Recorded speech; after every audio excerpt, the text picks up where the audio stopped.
National police academy మహిళా trainee IPS కు లైంగిక వేధింపుల కేసులో కీలక పరిణామం చోటు చేసుకుంది. అత్తాపూర్లో నమోదైన కేసును ఉమెన్ సేఫ్టీ వింగ్ కు బదిలీ చేశారు. ఉన్నతాధికారుల నిర్ణయంతో తదుపరి దర్యాప్తు షీ టీమ్స్ కు అప్పగించారు.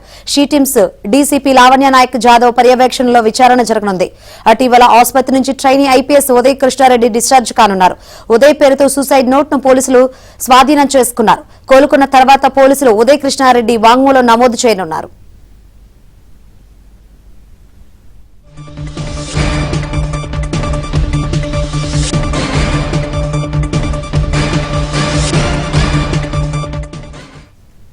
నేషనల్ పోలీస్ అకాడమీ మహిళా ట్రైనీ ఐపీఎస్ పై లైంగిక వేధింపుల కేసులో కీలక పరిణామం చోటు చేసుకుంది. అత్తాపూరులో నమోదైన కేసును ఉమెన్ సేఫ్టీ వింగ్ కు బదిలీ చేశారు. ఉన్నతాధికారుల నిర్ణయంతో తదుపరి దర్యాప్తును షీ టీమ్స్ కు అప్పగించారు. She teams DCP Lavanya Naik Jadhav పర్యవేక్షణలో విచారణ జరగనుంది. అటు ఇవాళ ఆసుపత్రి నుంచి trainee IPS Uday Krishna Reddy discharge కానున్నారు. ఉదయ్ పేరుతో సూసైడ్ నోట్ ను పోలీసులు స్వాధీనం చేసుకున్నారు. కోలుకున్న తర్వాత పోలీసులు ఉదయ్ కృష్ణారెడ్డి వాంగ్మూలం నమోదు చేయనున్నారు.